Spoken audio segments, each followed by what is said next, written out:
Can we move Cheryl, please? So she doesn't have to stay through. We can do it next week too. It's not an urgent thing. So I'll just send you like a reminder and then you let me know when you'll be available. We can schedule. Before everybody, so I think she has something. Is everyone else taking your time? You and I need to talk at some point about that interlocal agreement that Ken said. Yeah. I don't know, what do you want? And I had that.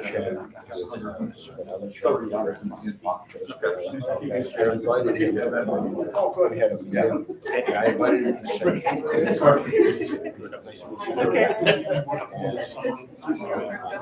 Yeah, then he asked me about that. Then they had some surgery to go out and stuff. Then Gary wasn't here. Student collaboration system, Julia's not here. conference ID, and press. Yeah, well, that's right. Just had the opportunity. It worked out. And I'm fine. And I told Joe. Okay. It was great. I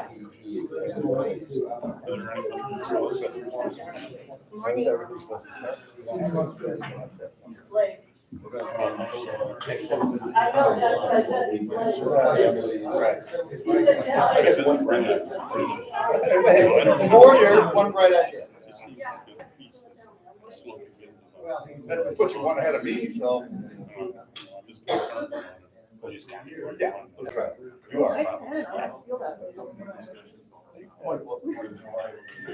I found thinking about.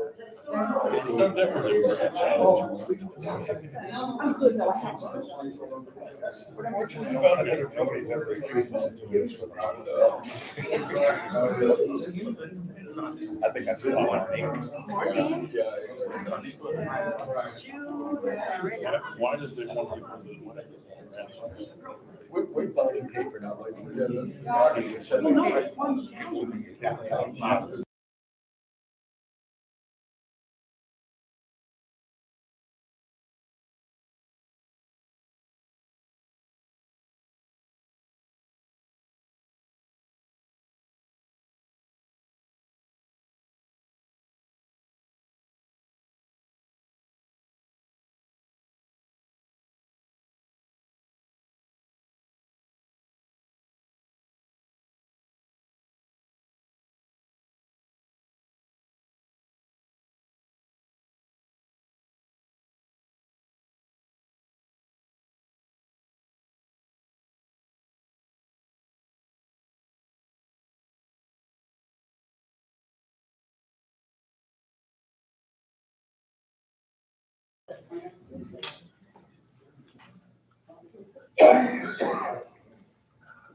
Okay, so I have turned on the recorder. The time is now 9:30 a.m. I'm going to call the meeting of the Venetian Community Development District to order.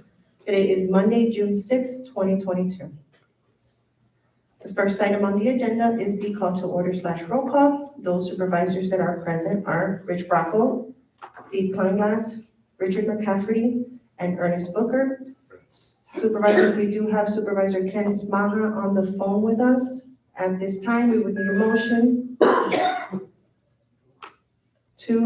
for Ken to be able to participate and vote via phone. I'll make that motion. Is there a second? Second.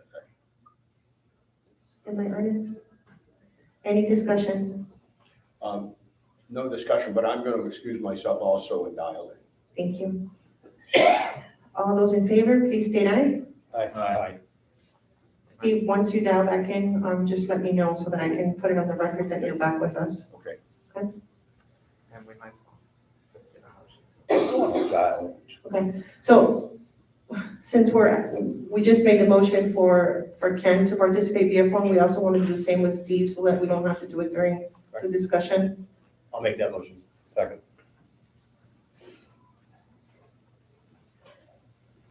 All those in favor, please state aye. Aye. Aye. Thank you.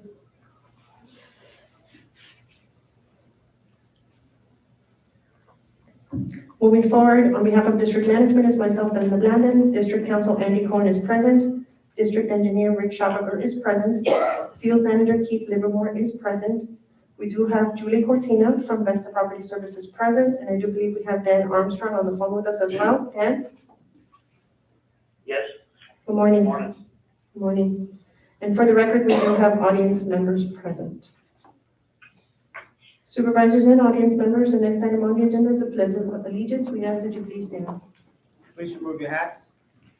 I pledge allegiance To the flag of the United States of America and to the republic for which it stands, one nation, under God, indivisible, with liberty and justice for all. Thank you.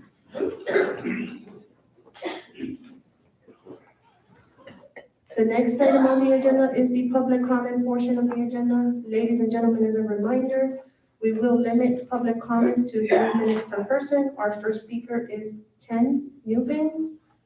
I'm so sorry. Thank you.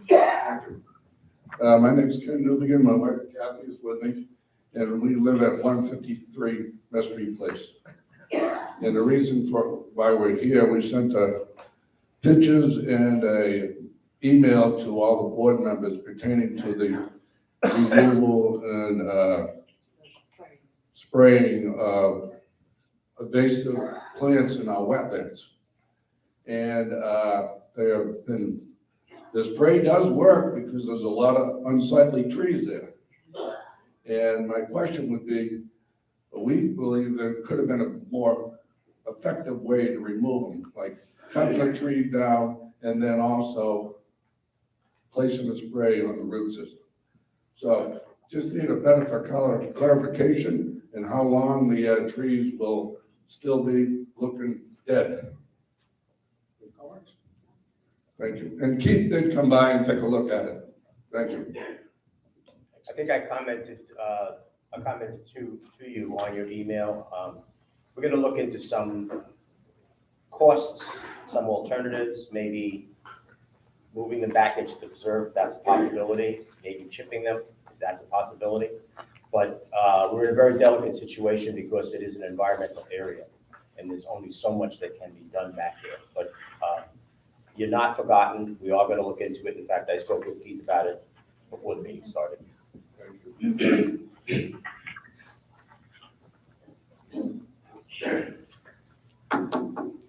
you have somebody else? Our next speaker is Darlene Schimber.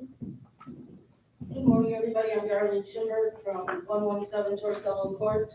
I'm learning to talk like Bill, so maybe I don't need a microphone. The only thing I want to bring up today, and I'm bringing it up today because the gentleman was not present at our last meeting, is that as being one of those signatures highlighted on the petition that was presented at the pickleball meeting, I am looking for an apology from the engineer. He is not a signature expert. He has no authority to do that. We pay his salary as the residents here.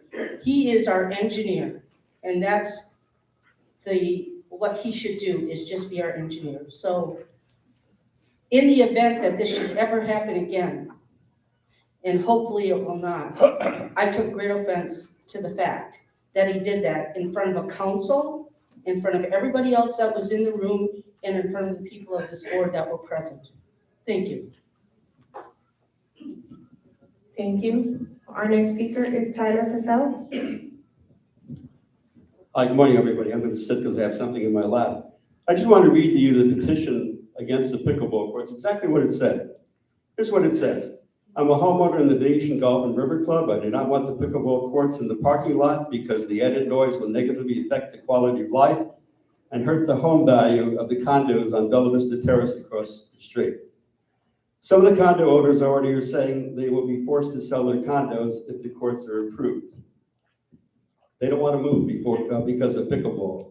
In addition, the courts will take 13 much-needed parking spaces away from the River Club that the River Club needs during popular events. I do not want the board to spend the money to build the courts when a new park is due to be approved that will contain 9 pickleball courts. The new park is just down the street on Lower Road, across from the Visa Apartments. It will serve our needs. Name, address, and signature. All of those signatures, over 1,000, are true. They are verified because we took them in person. Now, sometimes when we ask people, they said, oh, we don't want to sign. But what happened was, we can safely project, we only surveyed about half the community. So with 1,000 in our favor, the other half, we're probably gonna have about 2,000 signatures. And we can safely say that 80% of the people in this community do not want those courts. That doesn't mean 20% do. Of those 20%, about half of those are people that had no opinion and they didn't want to sign, which is fine. So with 80% of the residents against you, it's clear that if you spend a dime from this year's budget, next year's budget, or money set aside, left over in reserve for the pickleball, you're doing something without the consent of most of our residents. You have the fiduciary responsibility to spend our money on things that are needed, such as infrastructure. However, large optional expenditures such as this should only be funded when a large majority of the residents support it and there is no negative effect on other residents. This is not the case with pickleball courts. Residents don't support it, and it's going to hurt the residents of the condos with the noise. Spending more money on this plan that's opposed by 80% is clearly not a fiscally responsible thing to do. You should listen to your members.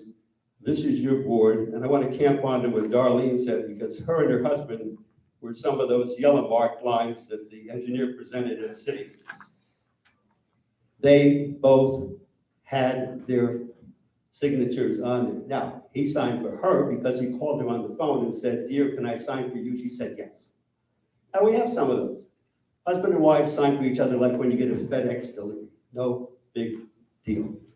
So we think the engineer should not only apologize to all of us, but he should actually write a letter to the City Planning Commission saying that his part of that testimony should be stricken from the record. Thank you. Thank you. Thank you, Tyler. You're aware that there is an appeal, and certainly you'll have an opportunity to voice your opinion to the city council at that appeal. Thank you. I understand. Thank you. Our next speaker is Jill Pizarnik, and Jill, you signed in for Bob Rufato as well? Yeah, and actually almost all the time is going to go to Bob, and I know his statement is only 3 minutes. So this is from Bob Rufato, 326 Montaluna. Over the years, I've communicated many times about our poor reserve policy. Because the problem is not widely understood, I ask that a copy of this statement be included in the minutes of today's meeting. Recently, the Reserve Committee Chair discussed the custom reserves, or CR, recommendation to continue using the cash flow method. This is a mistake. The cash flow method is what we've used in the past and why we're in trouble today. Surprisingly, CR did not provide the critical percent funded calculation. To be clear, the cash flow method shifts today's asset depreciation to homeowners in the future. It is especially unfair to new, unsuspecting home buyers. How bad is the problem?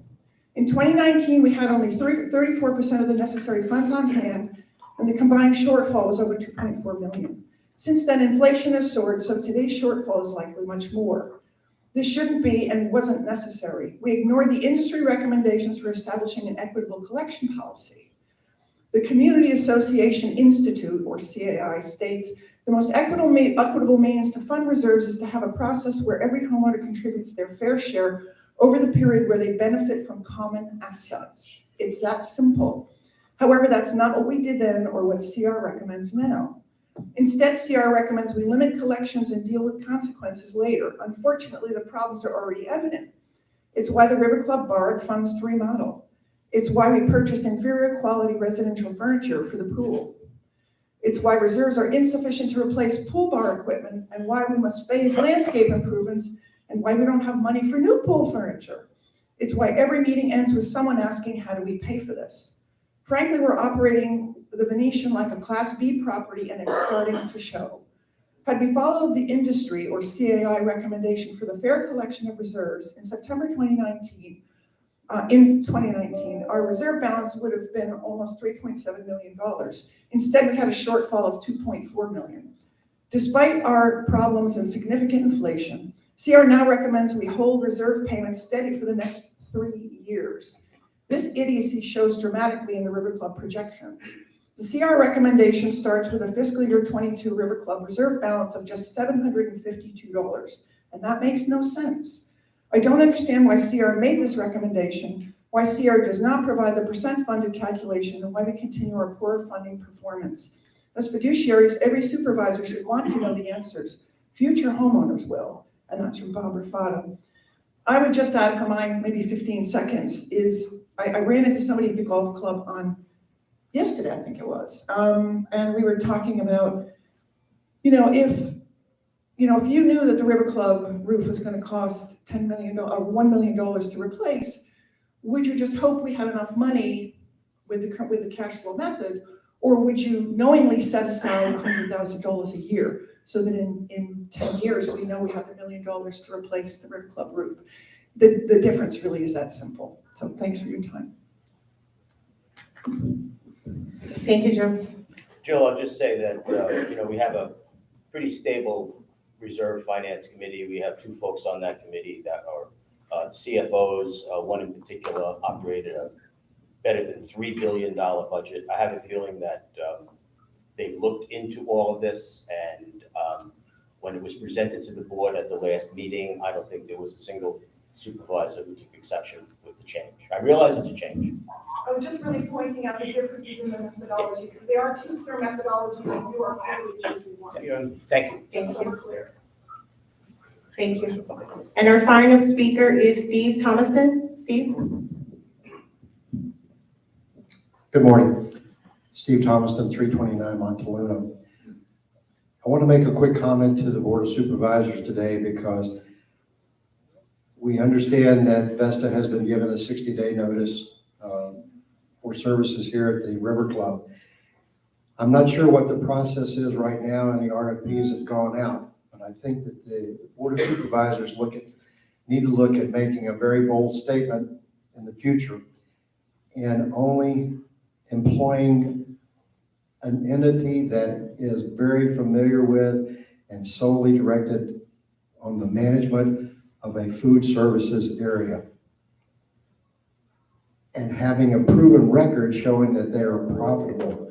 Everyone in this community is very, very proud of the River Club, but the last couple of years have been in turmoil, and I think that participation up here is dwindled. I know that Vesta's made some attempts to bring the items back up to speed, but you as the supervisors need to take a very strong look at whichever company or entity that you decide to manage the River Club and turn it back into a wonderful dining facility. Not necessarily, in my opinion, a fine dining facility, but a dining facility that fits the requirements of the community. For example, there are 117 Italian restaurants in the Venice area. You can't compete with them. There are steakhouses and everything, and surveys have been out. People really would like to have a different atmosphere up here with good dining available and special events, and we all are quite aware that the special events that the club has hosted in the future or the past has been very, very well received. So please take that into consideration before you make your next decision on who's managing the organization up here. Thank you. All very good points, Steve. Thank you. There being no further speakers, we're going to close out public comment at this time. Mr. Chairman, I know that you asked that we move up Cheryl Yes, please. so that she can speak regarding the reserve studies. Cheryl, good morning. Cheryl's the chair of the reserve committee.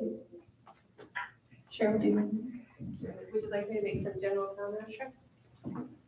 Thank you very much. As said, I'm Cheryl Tarana, and I submitted to you the final reserve studies for both the general fund and the River Club fund. And the reserve committee met again last week and went over these studies in detail, and we are recommending that they be approved and adopted. They require $369,000 reserve funding in the next budget cycle for the general fund and $297,000 for the River Club fund in the next budget year. This particular reserve, it starts, the River Club, I'll address the River Club first. The reserve right now has $690,000 in it. And with the addition of the almost $300,000, we will be almost $1 million in reserve as we go through the spending at the final part of this year and the beginning of next year. The particular comments about the percent funded is really just a snapshot in time, and we don't feel that it provides a good long-term forecast for what reserves need to be. This particular study shows cash flow each year, and also shows that our threshold year, the lowest year of reserve that we should have in the River Club happens in 2030, where we get down to about $230,000. And that we're trying to waylay by making sure we have other funds available. The same general concept goes for the general fund. In essence, we feel that the threshold year for the general fund is also in 2030, where it gets down to about 240,000. So what the committee would like to do is have the reserve study updated at a very nominal cost every year. Because what happened this year, when we had the reserve study done after 3 years, there were several $100,000 of items that were not even in the last study. Because what happens is things wear and tear differently than what the projections are. Nobody has a crystal ball. So by reviewing this study every year, again, at a nominal cost, I think it's like $1,000 to review the entire study, we'll be able to catch those things and make sure that we're adequately funded. The other thing is that we wanted to make sure that the board knows that we did inflate every single item in the reserve study by 8% in the base year. And we did that intentionally, knowing our current economy, and worried that we would have enough in the funding. Every year after that, the items are inflated by 4%. So there is a significant funding issue there, making sure that we have enough. That is it on the reserve study, unless there are questions. Overall, this is the first time that we used custom reserves, and how do you feel Paul did? I think he did an incredible job, given the time constraints that we gave him. He reviewed this study more times than I think any other reserve company has had to review, because we kept saying, we met probably 4 times with these studies, and every time said, we want you to go back and review this again, we want you to go back and review it. And he was very accommodating. He did exactly what we asked. He and his partner put in a significant amount of time, so we were very impressed with their work. Well, I know that he moved everything forward because we had a very short window. And he said from the very start that he was going to do his best to get this done. And I was very satisfied that he, in fact, did it. And I know that there's the updated one was finished on Friday, right? So Correct. We don't have copies of that yet. Yeah, actually, I forwarded to you on Saturday night, because I got it Saturday afternoon. Because as of Friday morning, we were still making detail changes. I did see it Sunday morning, but I'm going to pass it on to Keith to make copies for all of us. Yes, Thank you for all your hard work, and thank you to the committee as well. I will pass that on. Would you like me to address the other 2 Sure. comments that I made? Yes. The first was that we are asking that the board authorize Rosetta to open 2 new accounts at the Bank of Tampa, one for General Capital Fund and one for River Club Capital Fund. This is a motion that this board made and approved in 21. And this just actually finalizes the process to get those funds established. And the reason these are established is we need a capital fund for new items. Reserve only addresses repair and replacement. If there's something new happening, there's no fund for that. So we're asking that a fund be established, and just it's a prudent thing to do as we move forward, especially since there are surplus funds. There was a calculation done at the time. I believe Jerry Jasper put together a spreadsheet indicating how much should be funded in those. And I updated that because we want to make sure that current expenses being higher are addressed. So what we did is use the same base number of what's available in the surplus, but then took out 2 months of an increased operating expense so that we keep more operating funds. But the request is still that we put in $247,994 in the general fund and $390,031 in the River Club Capital Fund. And that's based on the new calculation. But really the request is to authorize the opening of the 2 funds and then just slightly modify this. They both went down a little bit, is what happened. There's been a lot of back and forth on this, and has there been some conversation? Linda, do you have some conversation with Cheryl on this? And We did. Cheryl, myself, and Vanessa, our senior accountant, as well as Scott Briss and I, had a conference call on Friday afternoon so that we are all on the same page. Okay. I did express the concern regarding the River Club fund, and this is why Cheryl went back and re-reviewed the numbers, and she sent out the correction to the board because the original projection was higher, and then it was reduced based on her review. Okay. So you don't see any problems with, I don't, Vanessa can easily open up the bank and Tampa accounts, we just need authorization from the board to proceed. okay, well, I'll make a motion that we accept the recommendation from the Reserve and Finance Committee and open these two accounts. I'll second. Okay. Don't we have to open it up for the budget since it wasn't originally on the agenda? It's part of the budget. Well, which is a council. We certainly can. I would think we would have to. Okay, so since, even though this technically is part of our budget process budget, but we are gonna open it up for public comment for this item only. Are there any public comments at this time? Okay, the record shall indicate that the district manager did open it for public comment. I'm gonna close out for public comment on this item only. Any further discussion? Let's call a vote. All those in favor, please state aye. Aye. Aye. Ken? Aye. Thank you. That's the, we have four. Steve, are you with us? Yes, I am, and I vote aye. Okay, perfect. So we do have all in favor. Thank you. Cheryl, again, thank you very much. The final recommendation Okay, is, I know, I put a lot in here, sorry, is the committee, because this capital fund is now being established, the committee is also recommending that the board consider additional funding of that capital with the savings from the refinancing. And that's just a comment from the committee. They need to make sure that you were aware that they think that's a fabulous idea to have more money in reserve. Thank you very much, I appreciate it. thank you, Cheryl. And then we can cover the acceptance of the reserve studies under the budget item. Yeah, okay. So we are going to move forward with our agenda. We're going to move on with item number 4, which are our staff reports. Rick?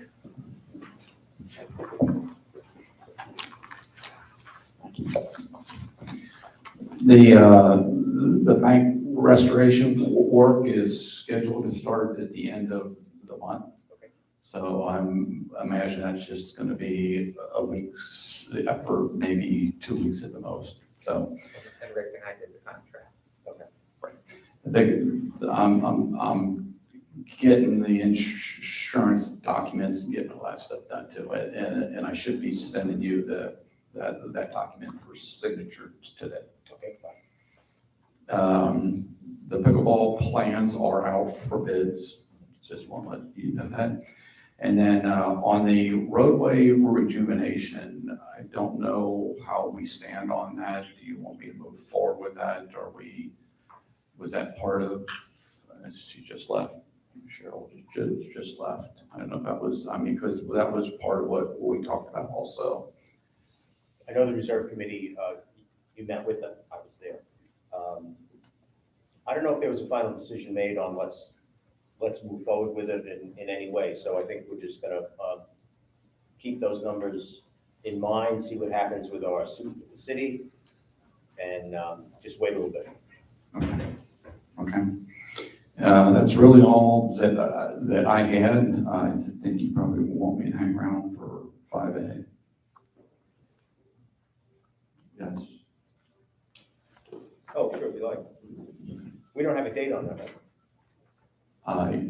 Yes, They gave us 3 dates, but I don't know I provided if we picked one or not. the second date in June. June 27th or 28th or something. I can go in and double check. Well, isn't it conditioned upon the attorney and his? Well, we'll get to the engagement by the attorney. as We'll get to there. that, but no, actually, according to what I was told by the city, it needed to be scheduled before the city council goes on break. Okay. So that's why they asked for the availability first. Right. Okay. So we like the 28th. Tried. Okay, I'll verify that. Okay. Thank you, Rick. Andy, do you have anything to report? I do, and probably dovetail also into a additional agenda item when we discuss the RFP, but I'll just briefly say that the amenities RFP is on the street. The packet became available this past Friday, June 3rd. Responses are due by 4 o'clock on July the 5th. Questions are due by 4 o'clock on June the 23rd. The plan is to have a consideration and award at your July 11th meeting. Try and negotiate a contract, which should go fairly simple since this time we included it in the RFP so that the vendors would have a contract to review ahead of time. So try and negotiate that by the 18th, and Vesta's last day, as has been confirmed between both us and Vesta right now, is July 21st. And as I said, I know we've got another agenda item on this, and I'll wait for discussion on that, but I've had a couple of conversations with Supervisor Samana about some questions related to the RFP and some other items related there too. So I'll wait on that, but I'm glad to answer any other questions that board members might have. Okay. No questions? Thanks for putting that RFP together so quickly. And You're welcome. We knew it was a timely item, so we moved as quick as we could.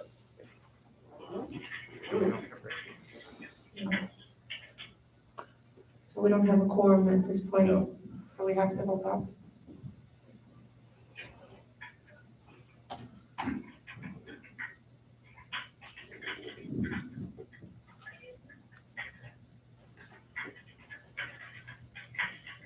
Hey Dan, do you mind muting yourself? Sure. Thanks. He's typing away.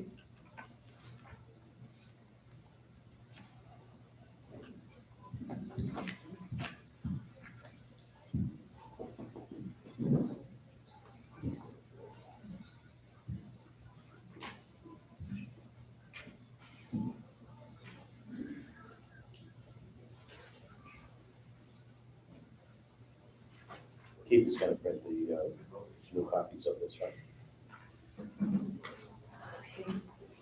Keith, would you be able to print the new copies that just came in on the reserve study, the changes? Do you have it? I don't know. I can send them to you. Okay. You want them before the interview?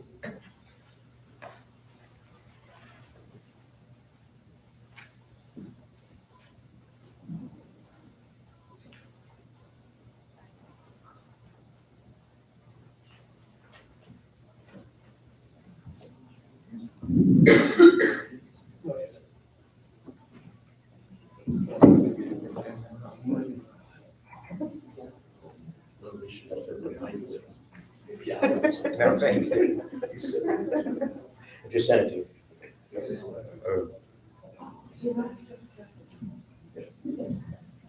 Okay, so Supervisor McCafferty has stepped out of the room. We're just waiting on him to return.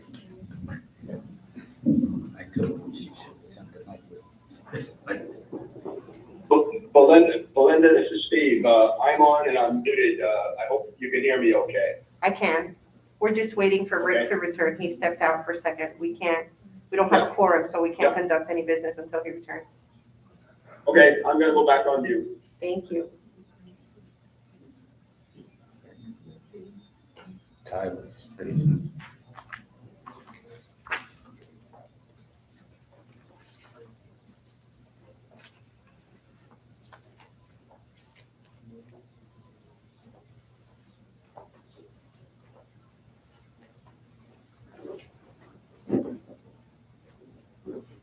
Okay, we're back. Sorry about that. Okay, so Supervisor McCafferty has returned, so we're gonna move forward with our agenda. Julie, do you have anything to report, or? Keith, do you have a microphone? Should I use a microphone? Oh, Thank you. Good morning, Board. I just wanted to give a few updates. We're carrying on with the assistance and improvements to the club operation. As of June 11th, we have a new chef that's starting, executive chef. He's from a club in Punta Gorda. And he's got a lot of club experience, private club experience. We spent 2 days deep cleaning the kitchen with the group. And we're gonna set up an SOP for the tiki renovation. My understanding, it starts on July 5th, and then communicate that to the residents on what the process will be for service on the pool deck. The dumpster area is addressed with signage and an inspection on the closing checklist every night, and every night I've left, I've double checked that we had the dumpster area properly retained and the process it's supposed to be. We did a new menu and a new wine list for summer with a lot of grilled items, and we'll be following up with lunch and catering updates as well. I'm working with the contract cleaner on a few projects. For example, we ordered new teak benches for the locker rooms because the old ones were moldy and not being able to be cleaned. And then I also had them clean the grout in the hallway and the restrooms for maintenance, because once it's deep clean, then they can maintain it better. That's what I've got to report. Thank you. Any questions for Julie? Julie, just keep an eye on the kitchen. I know you did a deep cleaning in it. It was in horrible condition Thursday morning. Really, I think problematic. And Anthony promised that he would keep close watch on it. Yes. I appreciate it if you could double Yes. check that. Thank you, Julie. Thank you. Keith, do you have anything to report? Not at this time, no. I think when we get to the, some of those other areas, we'll bring it up. And do you want me to talk about the back entrance? Sure. Yeah. Sure. Yeah. Okay. And I've brought this to the board's attention a couple times already that we've got some, I got some bids on opening up the back entrance, the side on, Citadel. Yeah, that road. And that one there. And to make it a resident entry only. And there'll be a reader there. That'll take a lot of the, the heavy traffic out there at the main gate. So it'll just be residents only that can come in that side, but the exit they can. So it's, the cost was, I think around $16,000. 14. Yeah, 14 and some change. So I think we can, at some point move forward with that. But there might be somebody that wants to. There may be some other moving parts, so we're gonna hold on that for right now. I appreciate you getting that estimate. But let's see what happens over the next little bit. Okay. But I think it's something that we have to take a look at. Sure. Okay. Eliminate some of the congestion. I think that's great. Okay. Thank you. Especially if the development, commercial development comes in, then it'll become really important. Yeah. Maybe we can get him to pay for it. Hey, Keith, Yes, sir. We have questions for Keith. Go ahead, Ken. Keith, I had a question on the community visitor management system. Can you tell us a little bit why the need for a change? Yeah, we're going to discuss that because it's on the agenda, so we might as well go ahead and do it now. I can wait. You want to do it now? Wait, okay. Do it as it. Okay. I have a question. Yes, sir. Okay, I think I mentioned to you about unauthorized use of individuals at the pool during hours, at closing hours. Have we addressed that? Yes, sir. We're having the rover come down starting at 5, 6, 7 until the pool is closed, and then he does that he does certain patrols in the evening as well as he checks the building. But he's down here at least 4 or 5 times after 5 o'clock. Okay, is there a problem with the gate, the entry gate, being used, or is it broken? It's not in my area, but it has been broken at times. I think it is working now, but you can leave it open and people will get in. It's not the best system out there. I mean, if you want in that gate, and you want in the pool, somebody, with my shape can jump it and get in. I That wasn't meant to be funny. I doubt that. At least it'll be a demonstration at 11. So, but, you can get in there relatively easy and go swimming in the evening. It's, do we want to raise the level of the gates? There's all kinds of possibilities, but, and does that gate need to be fixed? Yes, it does. That gate and the back gate here, as well as you go out the back door, that gate system needs to have some things done to it.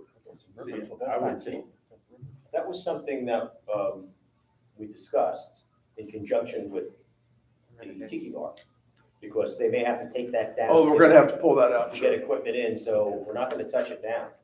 But I think the thought on the board was, and Steve's not here, but I don't know if he's on the phone, the thought was that we were gonna do all those gates in conjunction with them.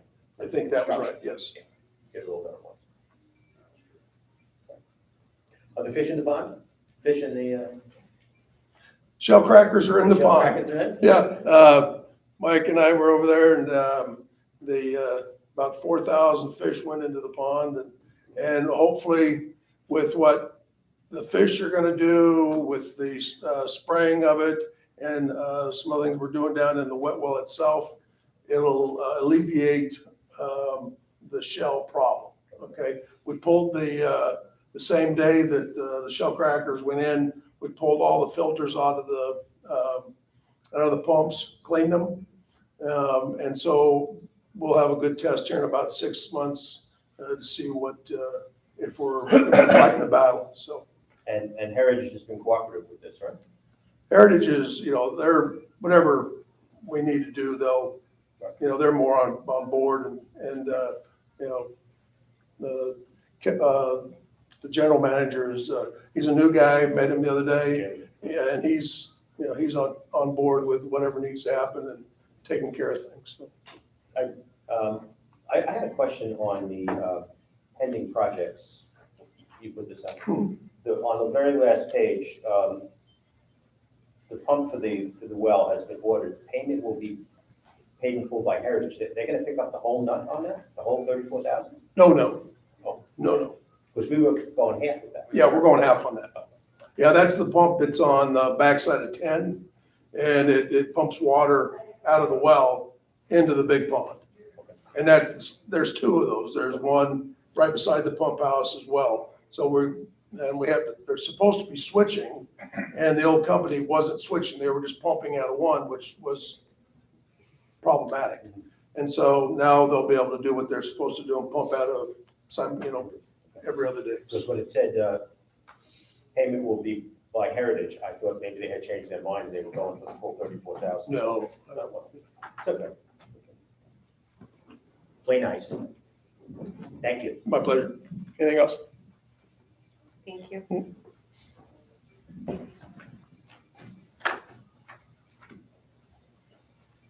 Okay. On my end, I will announce the next regular meeting of the Board of Supervisors is scheduled for Monday, June 27th, 2022. And as we go into the new item, which is item number 5A, which is the discussion and consideration of the engagement of special counsel for pickleball, the dates that were provided by the city were June 14th, June 28th, and July 12th. And the June 28th date was the selected date.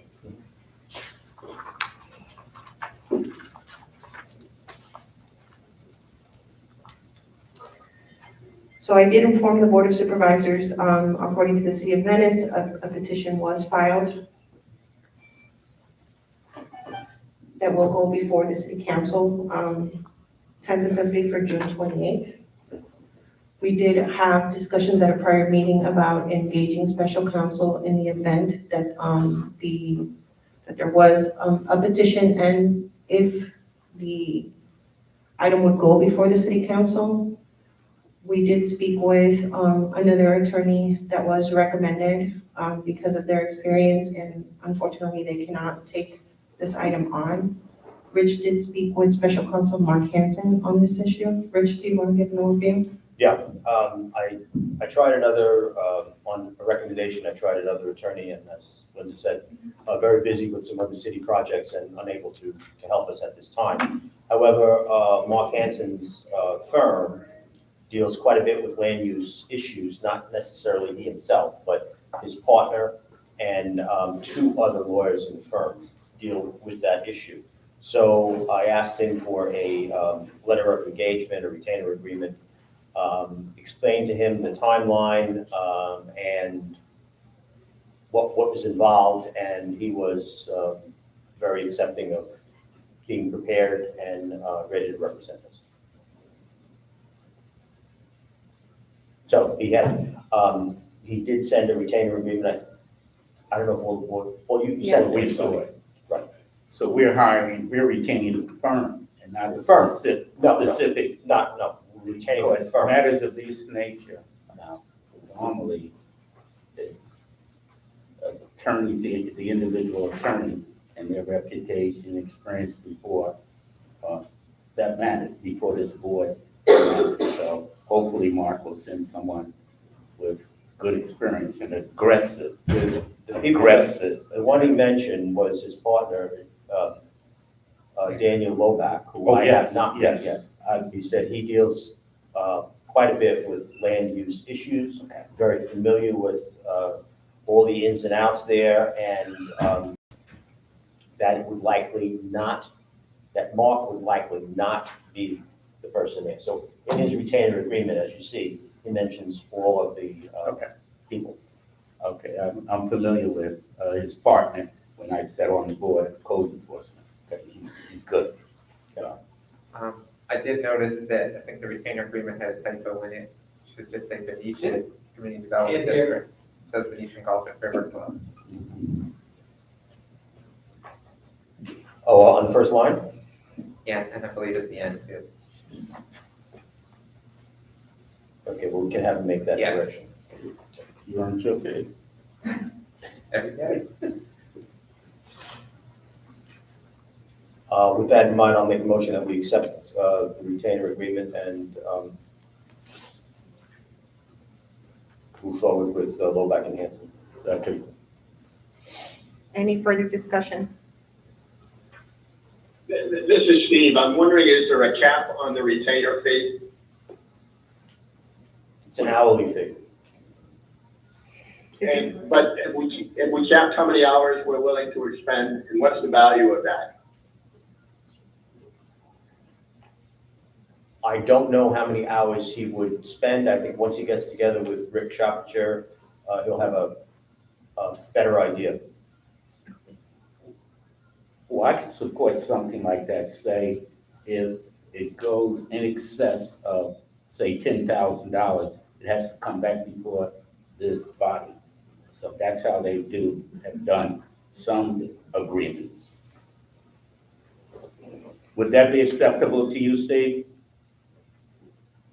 Yeah, I guess we've done everything that the city has asked of us on this second time around, and I'm just a little uncomfortable spending a lot of money going forward with something like this. So a cap would be acceptable to me. Well, it wouldn't be a cap, it would be coming before this board again to extend or increase the contract amount. Yeah, no, I understand that, but I think it's unreasonable for us to spend $25,000 or $30,000 on something like this, and that's what I'm worried about. Last time we had with Patty Petroff and that group, I think it was about $5,000. I don't recall. So it's not gonna be anywhere near that number.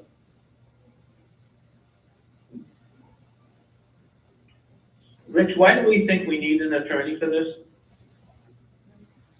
There was a feeling that if it went to appeal, that we should be fairly represented on all accounts. And Sorry, you're breaking up. Do you want to speak into the mic, the feeling that the board had at the time was that if it was to go to appeal, that we should be fairly represented and to protect our own interests. I think it's a reasonable and responsible approach to accomplish the goals that we seek. We need a professional organization of the presentation before city council. This could be done by council.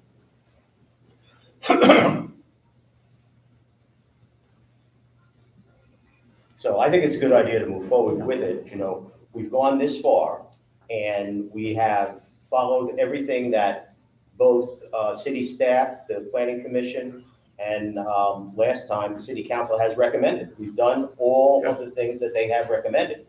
And to, you know, run into an unforeseen circumstance and not have representation there, I think would be foolhardy.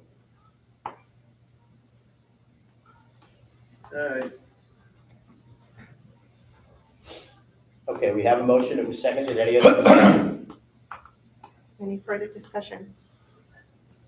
We'll call a vote. So again, before we vote, what are we gonna do with the expenditure? Are we going to ask for a cap, or are we gonna just leave it open-ended? Right now, the motion, as I heard it, does not have anything related to a cap. No, it simply deals with the Yes. dollar figure that's in here, the hourly figure. Correct. Would that be a second motion then? Well, maybe we should say we will revisit this issue early August. If it's still in existence at that time, he should go more than so many hours prior to August. It's not gonna be August, it's gonna be June 28th. That's why I said, if it still is an open issue in August, then we can revisit the whole issue of, I think it'll, one way or another, it'll be over and done by then, but sure, Yeah. if you wanna say that, that's fine. would that suffice, Ken? It's Steve that's asking the question. Steve, I'm sorry. Are you suggesting an amendment to the motion? And if you are, would you please state what it is? That in the event this is still an open issue before city council, that we revisit the funding of the attorney at our first meeting in August. So again, though, we still don't know any idea what kind of money we're gonna spend on something like this. There's no way we can have a projection of X amount of hours we think is reasonable to do this. He gave us an hourly rate at $3.35.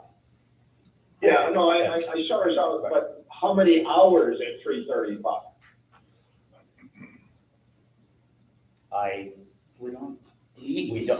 We really don't know until we get into it. Yeah. Certainly, the meeting is probably gonna be maybe 3 hours. So there's $1,000. He's gonna prep for it.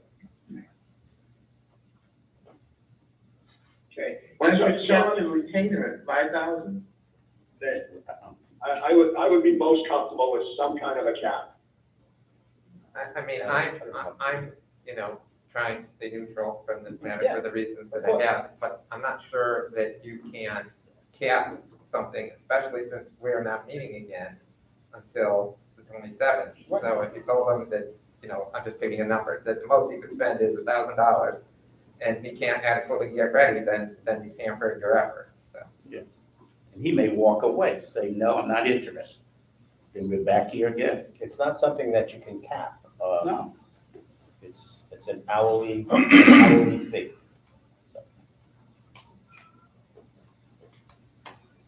Any other discussion? Can we vote? What's the legal basis for the appeal? The legal basis, we'd have to speak to those that filed the appeal. It wasn't filed by us. When they filed the appeal, did they not give a basis for the appeal? I'm not aware of what it was. From having been there at the city council meeting, at the planning board meeting, I would assume it is sound and use of parking spots and there was some engineering questions that they had. all of which were answered by our side, and that's why we got approval. Right. So I would imagine it's the same thing. So we don't think Rick Shackelford could represent us? I think he He's an needs attorney. counsel, he needs counsel. Rick, what they're saying is that the planning commission made a decision that was improper. It was the wrong decision, basically. And it's an official body of the city of Venice. So I would think we would want counsel there to represent our interests.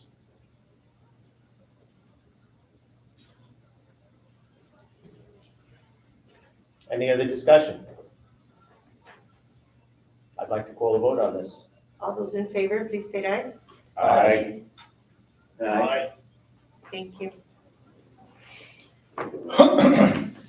Thank you.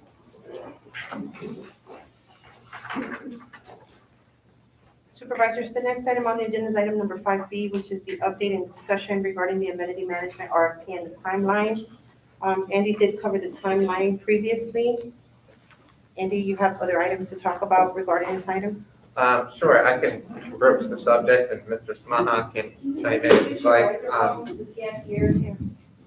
I was approached by a board member with some questions about the RFP and whether we could potentially look at a dual track with regards to maybe reaching out to some entities that would only do restaurant, for instance, and maybe another entity that would do, I don't know, I'll just call it building maintenance, for instance, and different ways to maybe address this. The other avenue you have is, of course, you could pull the RFP. I'm not recommending that, but it is an option if you really want to go a different direction. I'm just telling you that the discussions we had today, certainly Mr. Smaha can speak for himself, is that to leave the RFP in place with the hope that maybe there'll be this stellar, awesome response, that will take care of all the district's needs that we all hope for. At the same time, though, rather than not losing time, maybe pursue some of these other avenues that I talked about. And the question, well, there were a couple of questions asked. One was, would that violate the cone of silence? I don't believe that it would, after doing some research. Then the second question asked was, could we do something like that? And the discussion that I've had after doing some research on it is, I think that it's possible if that entity is not going to be bidding. So let's say that you wanted to reach out to ABC Restaurant Group, okay? And the first question would have to be, hey, ABC, did you know that we have this RFP out there for amenities management? Are you planning on submitting a bid? And if the answer is yes, you say, thank you very much. I look forward to receiving it. If the answer is no, we would never bid on something like that, but we might be interested in just running the restaurant.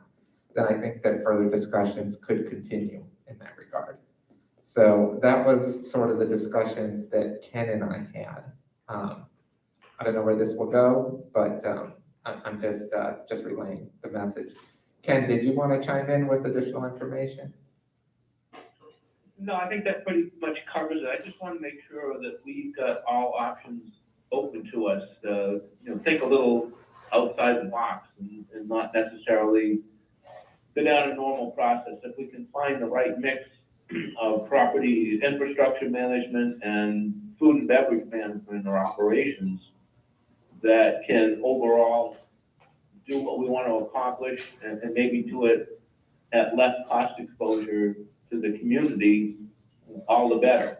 I know there are places that lease out their food and beverage operations. They cover the infrastructure costs, but all of the food and beverage operation is left to the operator, who can make a profit or not. Obviously, if they don't, they won't stay with it. But if they do, and it doesn't cost us any more, and menu pricing is reasonable, that can save us a ton of money. So I just wanted to keep all those options open to us, that's all. And I think that the worry was, again, not wanting to speak for Ken, but was, okay, let's assume we get to the end of this process and we're not happy with the results that we have. We're kind of out of time. So it may be worthwhile just be pursuing some of these other options as a dual track.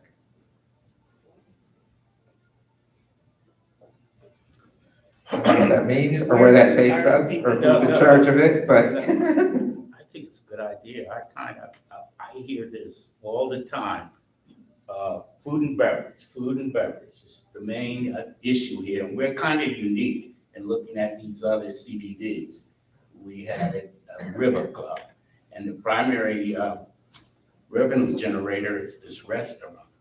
And we should look at possibly what Ken suggests, as well as what Steve talked about this morning, Thomas and Fred, I forgot his last name, proposed. I could see also possibly looking at a separate entity to come in here and manage the other amenities, be it tennis, pickleball, and something else, professional group coming in. And since we're going outside the box. So just a thought. I'm concerned about, I don't know if there'd be a cost savings once you get several people involved, each doing a little bit of this, a little bit of that. I don't know if there'd be a cost savings. Now, previously we had Icon, and they were able to control the whole thing. They did the restaurant, they did the amenities, they took care of all of that, whether they did it good or bad or whatever. Their company provided all of those services. It was like they covered everything that we needed. Don't know until we look. That's right. How's the time span on this? Very tight. Well, right, like I said, we're on a very tight timeline. We're projecting that the board make their decision on July the 11th.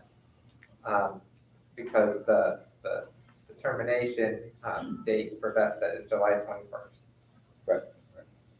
Well, can we go out with a 30-day RFP or something like that for those services we discussed? We do not have to RFP, okay?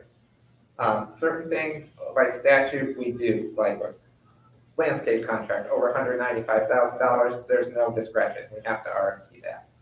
But looking for amenities management services, we have chosen to go through an RFP process for all sorts of good reasons, but it is not statutorily mandated.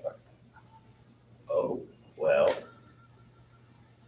So if you wanted to call up ABC Restaurant, which how I started the discussion, say, hey, you gonna bid on our River Club? And they say, yes, end of conversation. They say no, you say, hey, you wanna come down and take a look at things? Maybe let us know what kind of price you give us just for running the restaurant. I think that's something that you can pursue.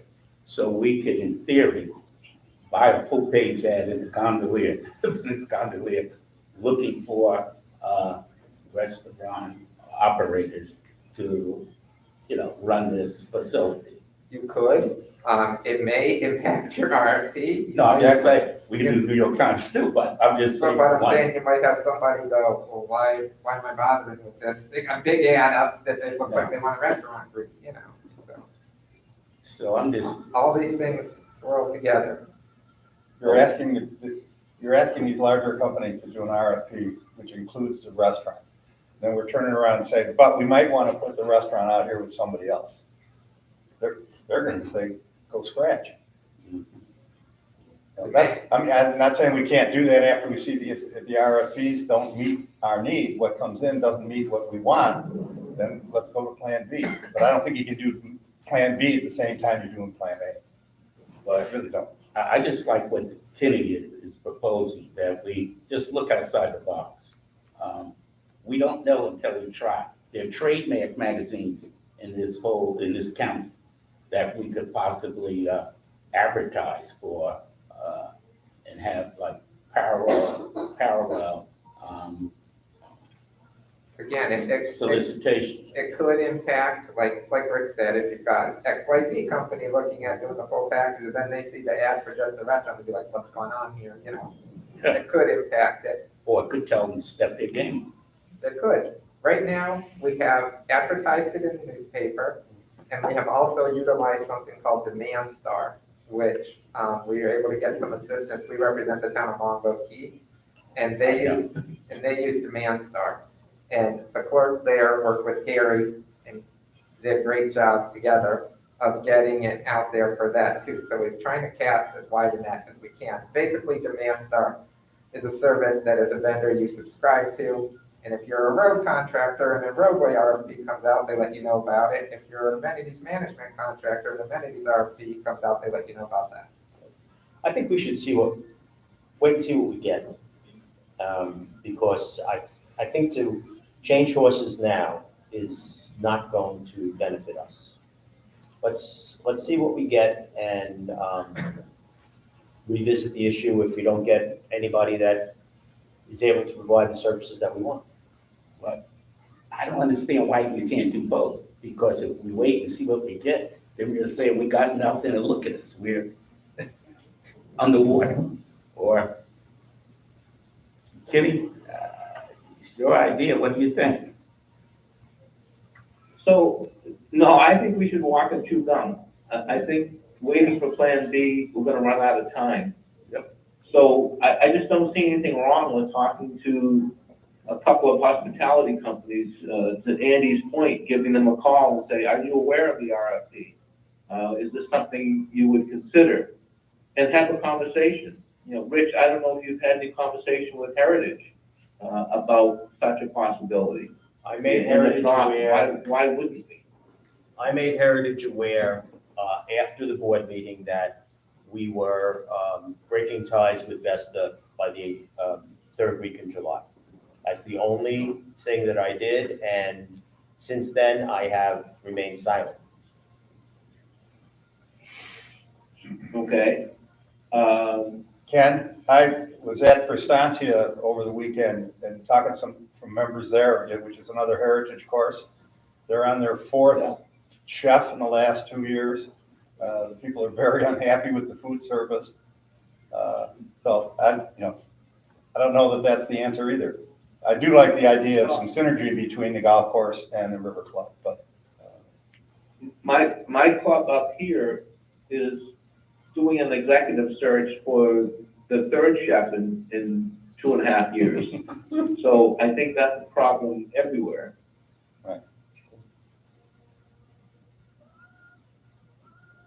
So where are we going with this?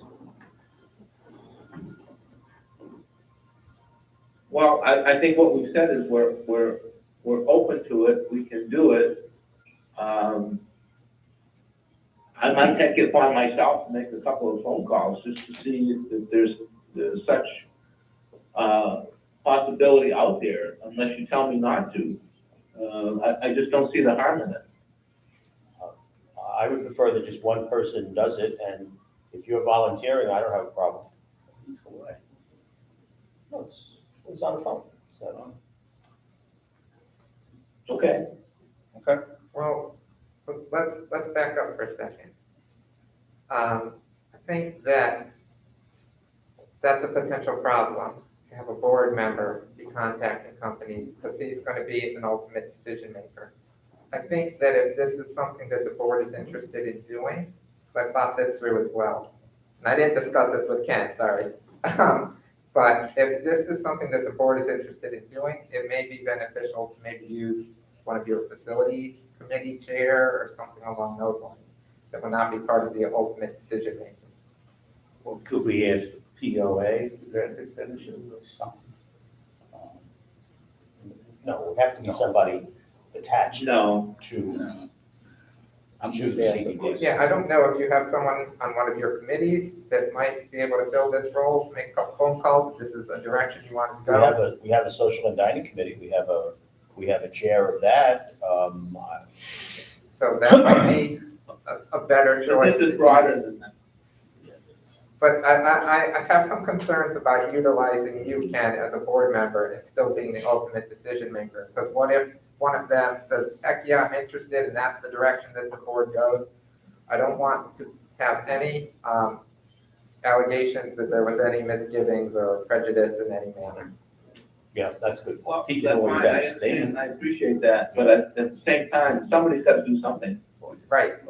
Yeah. So if this is something that you guys want to do, I think it may be perhaps one of your committee members. I'm not sure who you have in mind or who is willing to be able to do it, but it might be an option. Well, I mean, I don't mind talking it to the facilities committee. It's just, A, they've got a lot going on, and B, they meet once a month. And it's just, Well, it you know, wouldn't getting necessarily things- have to be the committee. It could just be one person who makes some phone calls and, reports back to this board or something along those lines. It sounds like it'd be social and dining would be more appropriate than facilities. What if Ken were to work with one person from the social and dining? Well, on the Because the liaison- dining is what they, Yeah, the that's big, what we want. the big nut here that we're most concerned with, I think. Yes. And I agree that the facilities really has their hands full, especially what's coming up with the 2 bar. Can Ken work with just Well, one I think- member from the committee? Yeah. I mean, it could, you look at our heritage, they manage country clubs. So it's more than just dining in their case. If you go to a hospitality company, whether it's, Finn, Sharky's, the Gecko, Google hospitality companies in Sarasota County, you'll come up with a list. It just seems like it's worth reaching out to see if there's any interest in whether that's a board member or a committee chair. I don't have an issue with either approach. Who's the chair of the social and dining committee? Linda Gutierrez. I don't know whether Linda has the time or inclination to be able to provide some assistance. Yeah, we can't throw this at somebody who Right, that's what I would be mean. interested. Who's chair of facilities? And this is Steve. If we're going to do something like this, it seems to me it's much better place for social and dining rather than facilities. The other part of it is, listening to your conversation, I've always visioned this is a package deal with the general manager having responsibility for a lot of things at our facilities. And I'm just worried a little bit, are we watering down what we're asking for an amenities company moving forward? Well, that certainly is my concern. I'd rather have one person in charge as opposed to 2 or 3 other people, a separate company just doing the dining and then another company doing the running of the rest of the building. I'd rather have one person in charge of all of it. And that's why we're doing our. That's my That's thought. why we structured it this way so far, but these are just ideas that aren't mine. I mean, you guys make the policy decision, I'm just trying to answer the legal question. Well, I'll go back to what I said before. I'd like to see what comes in from the RFP. If we need to go to a plan B at that point, we'll deal with it. But it's kind of late in the game, some of these ideas should have been presented much earlier on. Well, we couldn't talk Well, to the each other. RFP just came out Friday. We're in the first quarter. Yeah. We can talk to each other. Well, it sounds like we're going to rely on what we have out there already. And when it comes in, we have to scrutinize their experience in food and beverage. Absolutely. Just like Steve said. Absolutely.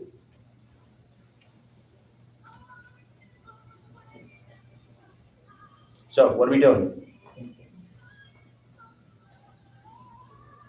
If we're not doing anything, I'll make a motion that we continue, or we don't even have to make a motion. We have an RFP out there, and we're gonna continue with the Let's see the RFP, results and and go let's, from there. Status quo. and let's move on. Okay. I have a question for Andy. Yes,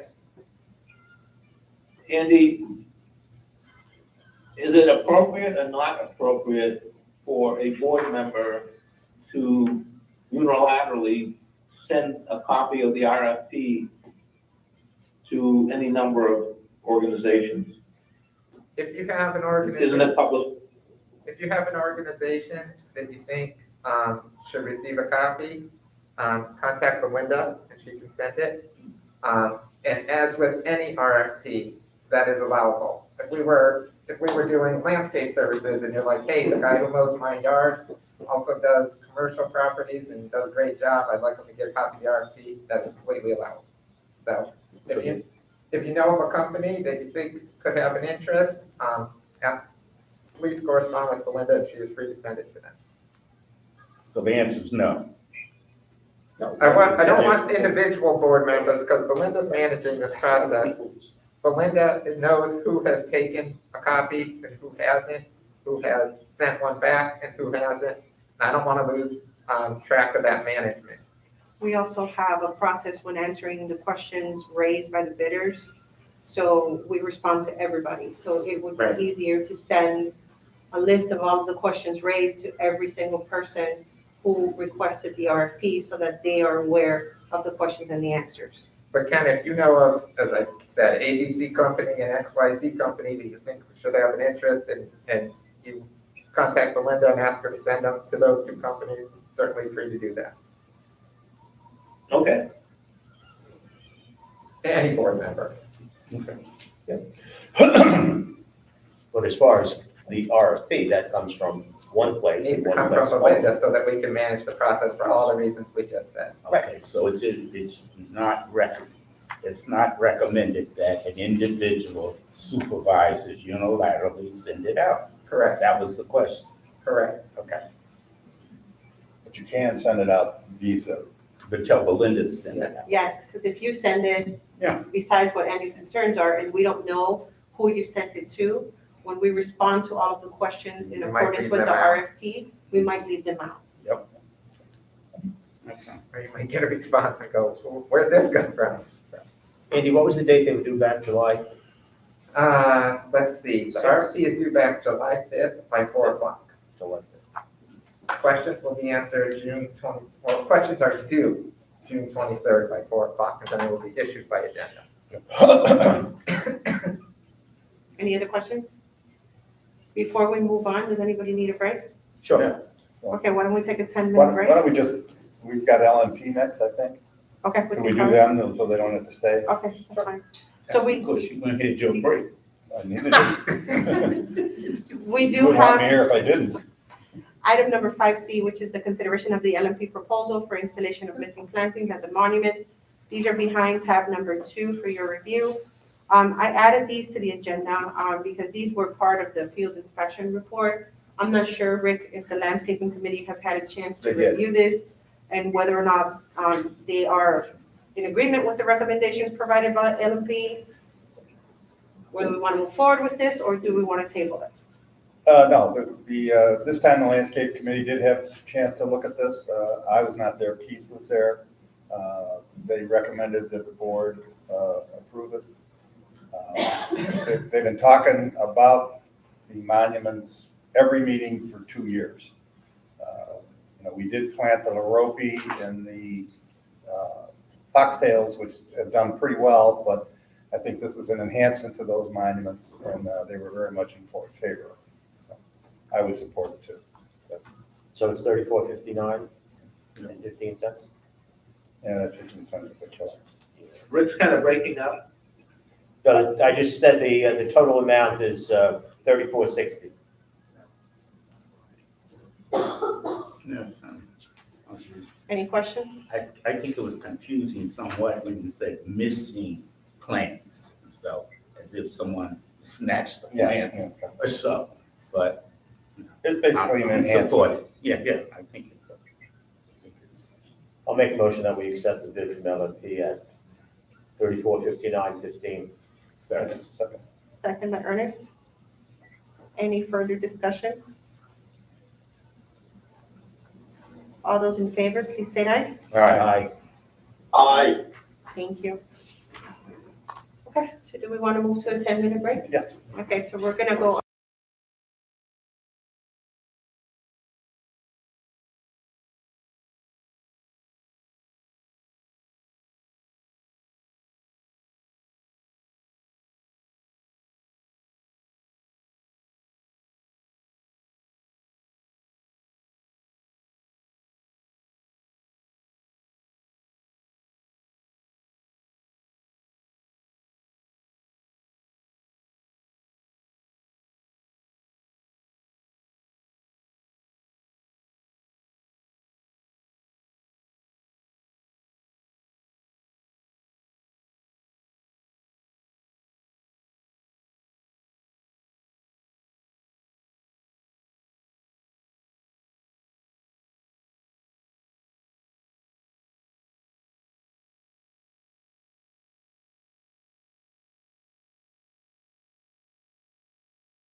The next item on the agenda is item number 4D, which is the consideration of the universal access proposal for the community visitor management system. This is behind tab number 3 for your review.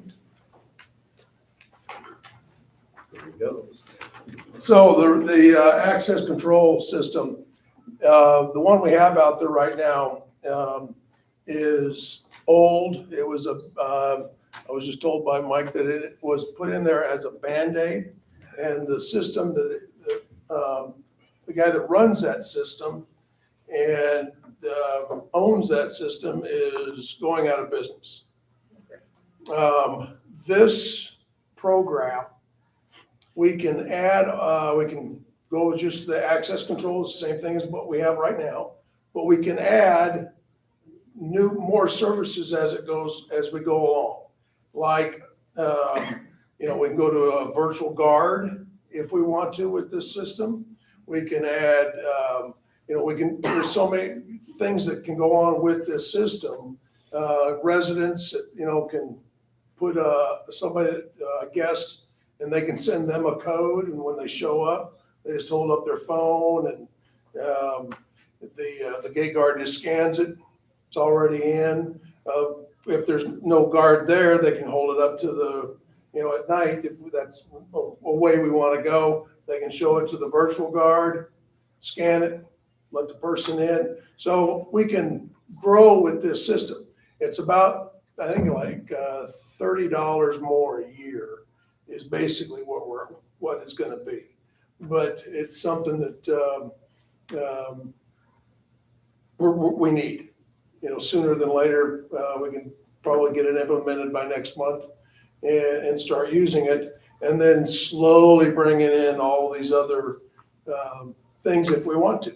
What do we have now that needs to be replaced?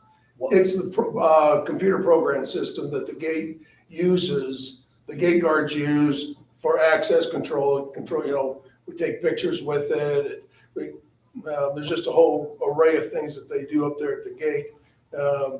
This can, we can implement that system and get it all integrated with this new program. Okay, It's basically a computer program. This is a computer program that has expansion options that we can go with, things that we had discussed a couple other times here in terms of gate entry and resident access to it, that sort of thing. Mm-hmm.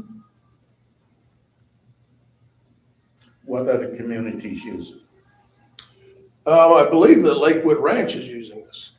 That's what I want. The other night pulling up, and you could talk to the system, and there was no guard. Right. Oh, that's a virtual guard, yeah. Yeah, the country They're club. using Allied Universal. So we were talking a couple of times recently about doing something at night to reduce this, I think, for the cars that come in the early morning hours, to eliminate having the live person there. This is adaptable to that. Correct, using a virtual guard. We had hoped that we could just put a system out there for a while that at that time from 11 to 5, where if somebody was coming in, they just punch the number of the household they're going to. That household, it'll come on the speaker and say, "Hey, Bob, I'm here."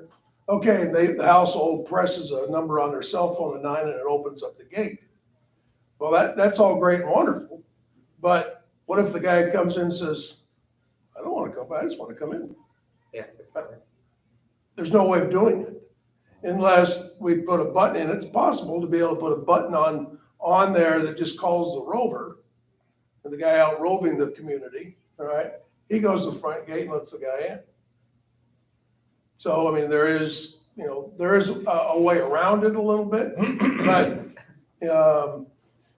there's a lot of different things that we could do with that program, just bringing the community along step by step at a time, if that's what we wanted to do. If we wanted to look at, Mr. McCaffrey and I have talked at length about, where's the best place to start taking some of the rover out. We don't need a rover in the afternoons, because in the morning, he's down there basically helping because it is such a busy gate. He helps down there answering the phone and those type of things in the morning. The only time it really is that they're used for the purpose of the POA is, he's taking pictures of violations and those type of things of traffic and irrigation violations. And that's really basically the only time that is really needed. And so we could, fluctuate with that a little bit and you'd probably save some money there as well. Okay, the standard question is, where would this money come from? You would have to use non-recurring. You don't have a budget line item for this. Well, it's basically the same money that we're spending now. We spend $275 a month with Southwich or South. Yeah. Oh, so it's a wash. That one. It's $30 more. The only concern I have is the discussions that we've had regarding efficiency at the guardhouse and increasing the services when it comes to visitor management so that you don't have to have that additional guard up there during the times that you do. I haven't seen this system. I'm not sure what's included in it. If you do eventually have to make a change, I'm just telling you that there's other options out there.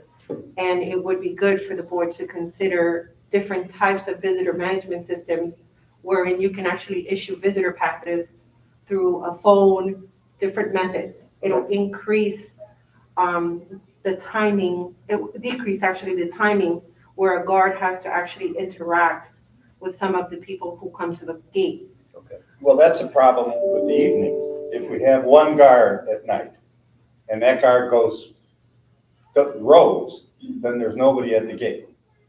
Okay? So that's the problem. I was kind of misquoted by Jill about that I wanted to eliminate the guards at night. I'm trying to find a way that we can save some money at night and do it during the day with these processes. There's all sorts of options, like Belinda's saying, I have some communities where even just in the middle of the day, if you got a friend coming, you can send them a QR code, they just hold up their phone, there's a scanner, boom, let them in. I mean, But there's just crazy things. I think there's a lot more we need to do here, and we all know that, but initially, for right now, I think we need to do this because what we have isn't gonna work anymore. Well, it'll still work until it doesn't.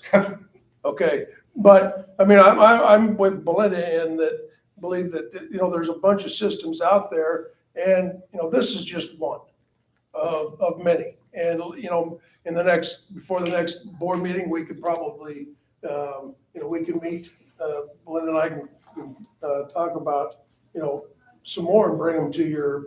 Okay. That sounds like a sensible way to go. But it is something that we're gonna have to do. All right, it needs to be replaced.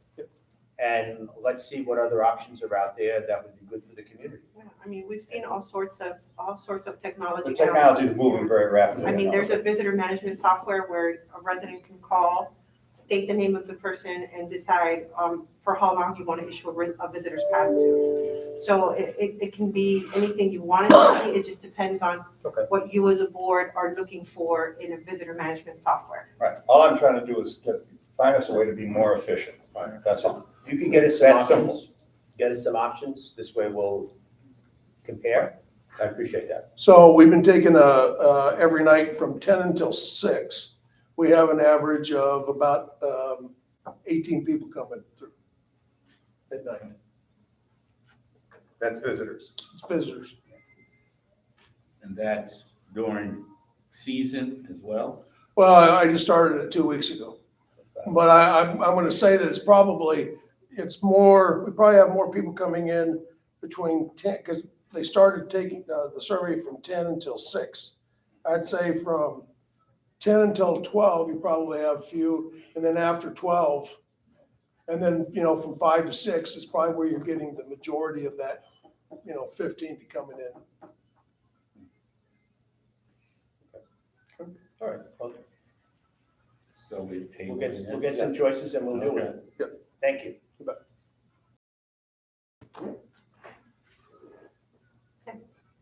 So moving on, supervisors, we now have the presentation, item number 5E, which is the presentation of the proposed budget for fiscal year 2022, 2023. This is behind tab number 4 for your review. We also have the consideration of Resolution 2022-05, approving a proposed budget for fiscal year 2022-2023 and setting a public hearing thereon, which is behind tab number 5. So based on the budget workshop, I did make the changes that were discussed and were requested by the board at the workshop, and I did circulate those changes. Over the weekend, Ken had some communication with Vesta. Dan Armstrong is on the line, and Ken had some proposed changes. These proposed changes are not in the agenda packet that you have. They are a printout that has been provided. I don't know if the board wants to start. I don't have any additional changes to the general fund budget unless the board has specific changes to the general fund budget. If not, we can move straight into the River Club budget. And I can just say, I mean, you've heard this spiel every year, but basically you're setting a not to exceed budget today for a public hearing in August. So in August, you have the ability to lower the assessments or move things around, but you cannot increase. And once you take your action today, this will set off a couple things in motion. We will advertise the public hearing as well as send out mailed notices to all the residents for that August date, whatever date you choose. Okay, so with no changes made, we all went through it last time, we all agreed to everything was there. We should take a look at the River Club because that's where the changes are. Okay. Steve, can you concur? Yes. Okay. So we're just gonna go into the River Club budget that was presented. Ken, do you want to speak on this? Yes, please. All right, so when Dan sent details of the budget, I spent hours going through the details and some back and forth questions with him. We both recognized that there were some things that were missed and needed to be adjusted. Both kind of questioned the basis for some of the items, and as a result, there were a number of changes that were made, putting the expenses more in line with where we both thought they should be. The result of that was a fairly significant increase in the overall budget. One of the things I thought could possibly offset that was an increase in restaurant revenue, given the fact that prices were probably gonna go up by more due to inflation, and the Tiki Hut opening was expected to generate more enthusiasm. But I threw that out as a thought, and Dan interpreted that as a suggested change.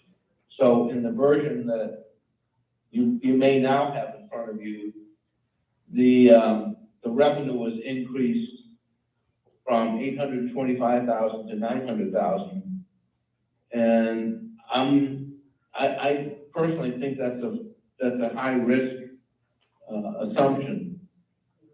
But if you want, I or Dan can go through the line item changes that were done excluding revenue, and we can talk about revenue.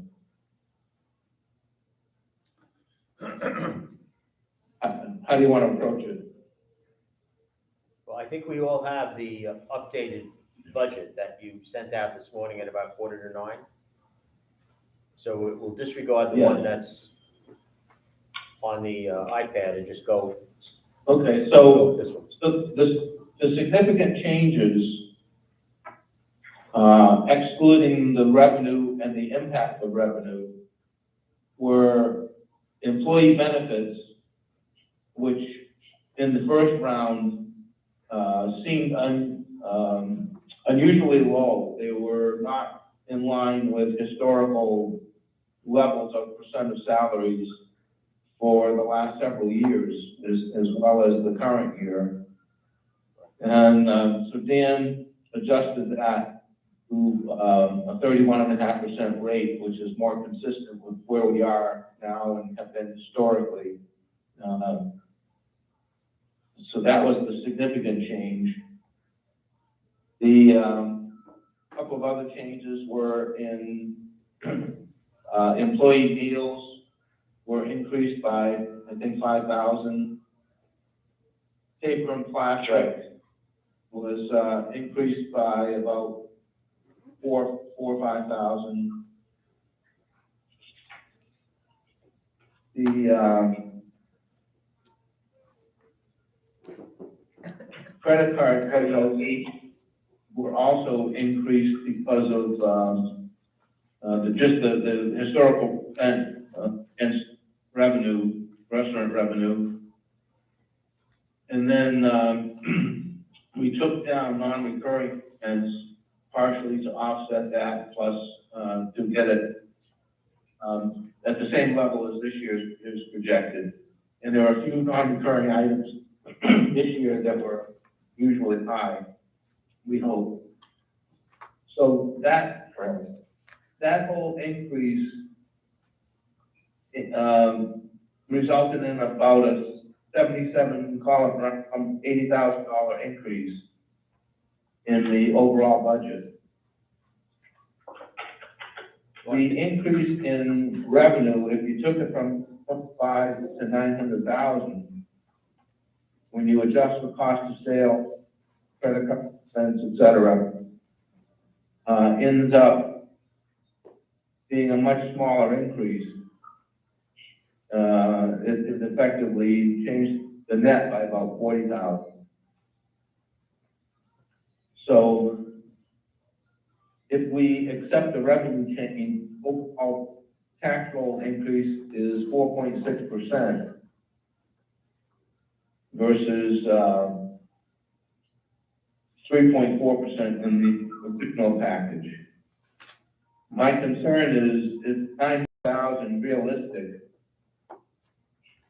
And given the fact that it's a trim budget and we can take it down later in the year, but we can't increase, I'm reluctant to make that big increase in revenue.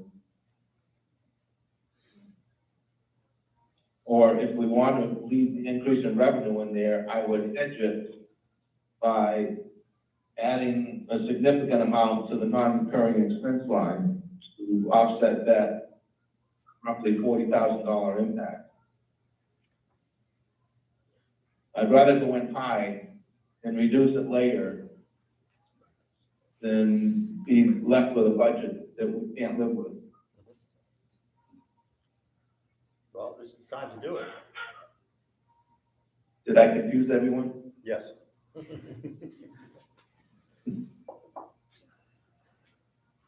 Ken, it seems the biggest increase is the employee benefits number, which went from 26,361 as a savings to 24,595 as an increase.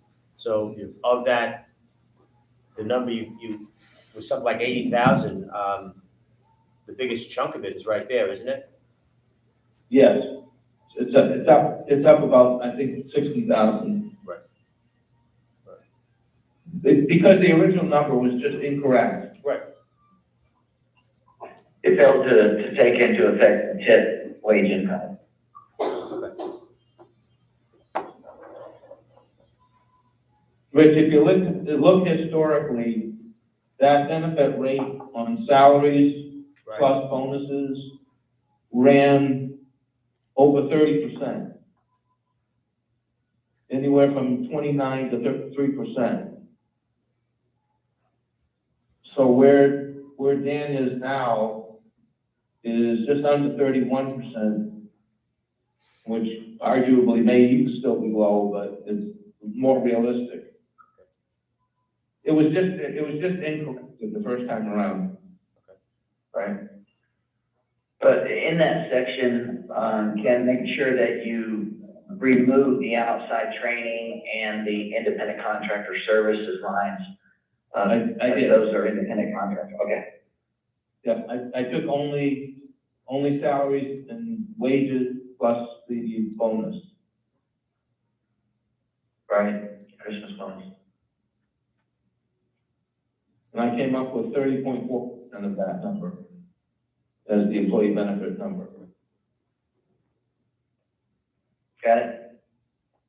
For reference, the current year budget is 31.5%. So Ken, you're comfortable with this? I'm more comfortable with it, but what I'm not comfortable with is the increase in revenue Okay. and the margin that generates. So you're talking about that, Ken, can I tell you what that impact was, because you're real close. I made a copy of the folder and moved the 900 back down to 825. And it leaves a deficit, everything else staying the same, a deficit of 35,420 rounded. So that is your bogey that you would need to increase the assessment for if you want to hedge that bet. So you could keep the 900 in, but raise the assessment by that amount, and you have your bet covered. Yeah, well, I was thinking of non-recurring expenses to offset it. Reducing that? No, increasing it. Wouldn't that just increase the deficit? I'm confused. No, you can't have a deficit. It should come out to zero. So if you leave the 900 in and you added 35,000 to non-recurring expense, your tax roll goes up by the 35,000. Yes, sir, and that's what I was doing without increasing the expense. Leaving them, I see you, whoa, my computer just went off. I got you. So leave it in, add it to non-recurring so that it forces the number up. That's right. It's just a way of hedging it. If you, either that or you take the 900 back to 825 and do what you say. Yeah. You should come out the same. Right, so the assessment is 1642918.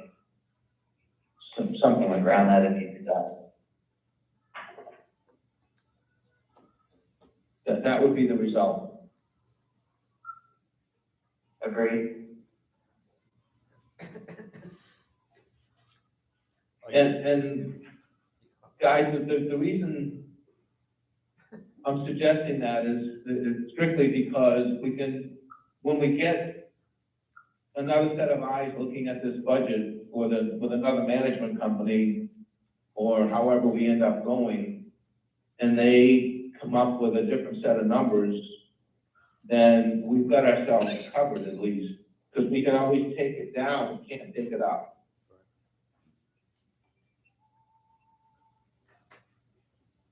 so I think I'm hearing two things, keep it at 900 or bring it to 825. What is the recommendation? No, what I'm saying, Rich, is if you keep it at 900, right, I would then add $35,000 to non-recurring expenses to offset the additional margin from the change in revenue. If you bring the revenue back to 825, you're gonna have the same net result. The tax roll will go up by 35,000. Okay.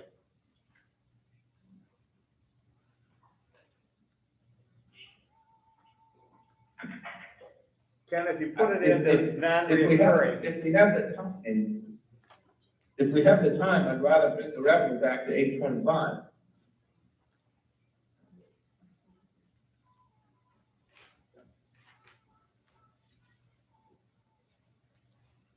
Was that How about a compromise around 850? easy enough to do on my end?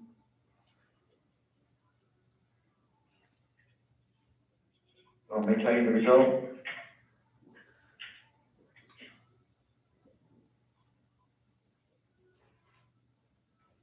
So what is the decision there? I thought we were trying to answer the question of bringing it to 850. Okay.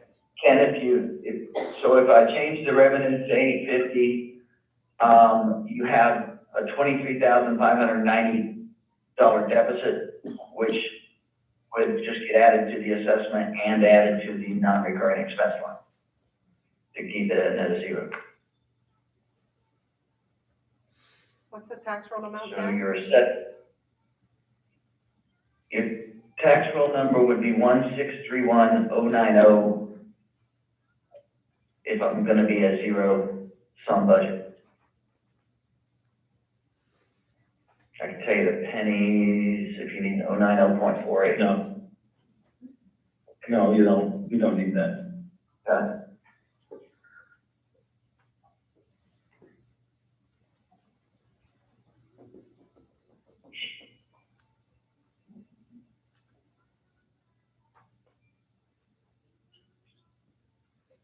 Okay, so supervisors, are you going to keep it at this amount? We need Well, to, Which amount, is it 825, is it 850, or is it? the numbers Dan presented, we're currently at 850, correct? 850, right, that was the last one. And leaving. Well, no, that's what he just did. Yeah, And leaving non-reoccurrence as is. Well, I think he's raising it Now you got the 0.3 basis. or change, right? raising it from 13.6 to 23? Is that what we're talking about? Going up. Dan, what was the non-reoccurring number? Can you repeat it? The non-recurring number would go to, let me make a copy of this negative number, paste it here. I don't want to have a simultaneous equation, so I apologize for a quick delay here. It's going to go from 40 to, 83 to, oops, that's a negative, 63,590. 63,590. Okay. Dan, and that's at the 850 revenue number? Yes, sir. Would you be comfortable with that, Ken? Yes. I would be comfortable with that, for what it's worth. So what does that do to the increase? Does that make the increase 36 and change?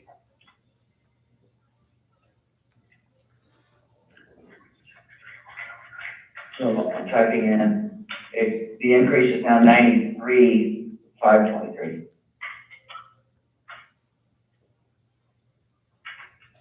Which is 6.1%.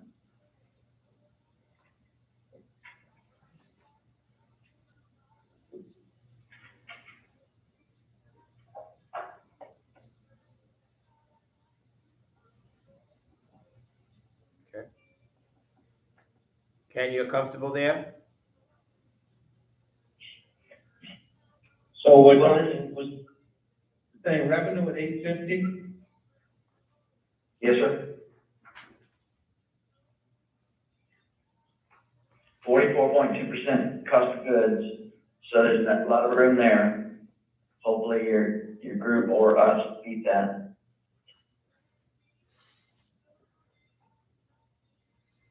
Should be conservative. Okay, and then the final tax roll number? 1631090.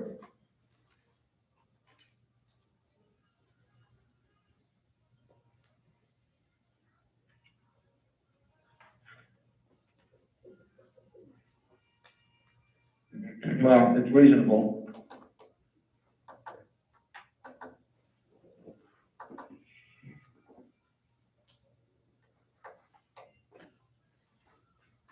Any other questions? No. No? Okay, so I will, once Dan sends me the revised worksheet, I will extract it and include it in the current worksheets. Okay. so that all the assessment schedules can be recalculated. Okay. And then once the board adopts the resolution with the budget with changes that have been discussed, then I will recirculate it to everyone, and we'll also post it on the website because it has to be submitted by June 15th. Okay, all right, understood. Dan, Ken, thank you very much for all the hard work and going through this. Thanks, Dan. Sure. Hope you had a good party. It went well, thank you. May I drop off, or should I stay on in case? I think we're done, Dan. I think we're Okay. it's done. Right. Thank you, folks. Thank you, Dan. Thanks, Dan. Okay.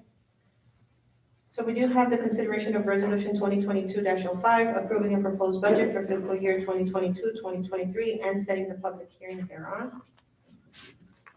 For August 22nd at 9:30 at this location with the budget as discussed this morning. Any questions regarding the resolution? Let me just get it clear. We're not going to fund the two capital reserve funds with any new money from this year, from this year's budget. From your debt service, you mean? I'm sorry? From debt service, you mean? From the savings acquired from debt service? No, well, I understand you can't, debt service is debt Yeah. service, but then when we drop down where we have the River Club Reserve and we have the General Reserve, Correct. we could add money there. Yes, but it'll be through your general fund or your River Club fund. I understand that, Yes. but it's gonna affect the final number of what savings that homeowners would get. That's what I was proposing when I was writing here. I wasn't saying doing anything with the debt service. I understand that is what it is. Correct. But, you know, are we interested in doing it? I heard from the committee that they wanted us to fund these two reserve funds, the capital reserve funds this year. Okay, you heard otherwise. My understanding was we take the capital reserve, we're not calling them capital reserves. Right. We take the capital general fund funds that were announced earlier by Cheryl. Right. We established two new accounts. Right. One for the River Club, one for the general Right. fund. Every year, the committee would conduct a review after the audit has been done, and then come back with additional recommendations on additional funds that can be moved. Not that we were gonna establish another capital fund budget. So this is something else, which we did not discuss. I understood it exactly as you just presented it. Ken, is that how you understood it as well? Yes, this has no impact on the assessments. Okay, all right. I understand. I cave, okay. But this is as of 4:45 on Friday, so, but this was the understanding between, our staff accountant, Scott Brizendine, Cheryl, and myself. Ken, were you at the finance committee meeting on Friday? He was. Okay, and there was no discussion of putting new funds into these two capital reserves other than the surpluses or whatever from previous years? Correct. Okay, all right, great. Then And if you saw I misunderstood. Cheryl's, it. if you Okay, look at Cheryl's email, at the bottom, the one that she sent over the weekend with the reserve studies, I'll tell you exactly what she says, because it's there. I read it.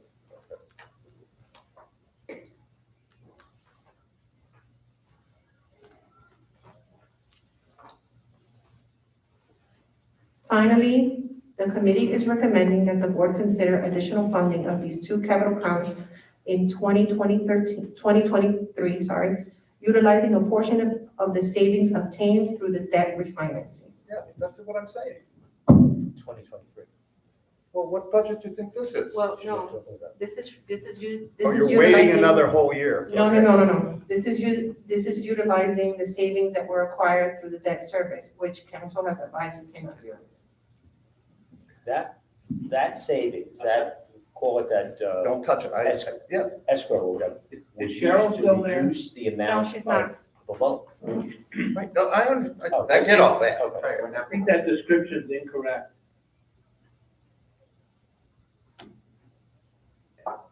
What was that, Ken? I think that description is incorrect. She's blending two things together, we're not using the savings are the savings. Exactly. Right. We're using surplus funds that already exist I understand that. from operations and moving them into a capital Okay, budget. okay. Okay. Are there any questions regarding resolution number 2022-20, I'm sorry, resolution 2022-05? There are no questions, and we're looking for a motion to approve resolution number 2022-05, approving a proposed budget subject to the changes that were discussed on the River Club budget. I'll make that motion. Second. Any further discussion? Setting the public hearing for August 22nd at 9:30 here at the club. Correct. All those in favor, please state aye. Aye. Aye. Steve, are you still with us? He's not with us. Okay. Said you only had an hour, so.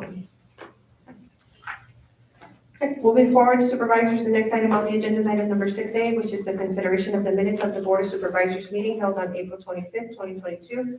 These are behind tab number 6 for your review. Are there any questions, comments, and/or changes to the minutes as presented? I have no additional changes. If there are no questions, comments, and/or changes, we're looking for a motion to approve. I'll make that motion. Second. Any further discussion? All those in favor, please state aye. Aye. Aye. Thank you. The next item on the agenda is item number 6B, which is the consideration of the minutes of the Board of Supervisors meeting held on May 9th, 2022. These are behind tab number 7 for your review. Are there any questions, comments, and/or changes to the minutes as presented? I have no additional changes. There are no questions, comments, and/or changes. We're going to bring for a motion to approve. I'll make that motion. Second. Any further discussion? All those in favor, please state aye. Aye. Ken? Aye. Thank you. The next item on the agenda is item number. Hello there, Ken. Can you hear me? Yes. This is Dan Armstrong. I apologize for breaking back up, but when I started working the change to the schedule the way Ken suggested, I realized that, and Ken might have done this mental math in his head, you actually have to count the deficit twice, Ken, because we reduced the revenue stream, which made the $20,000 differential, and then I added the expense for another $20,000 differential. So the assessment that we suggested is low by the $23,590. So I need to give you another figure to balance the budget. Did you leave it? When you Or go with the we can change revenue, it. Dan, Yeah, yes. didn't you leave non-recurring expense at 40,000? No, I was still changing it for you. If you want that, then we're all good.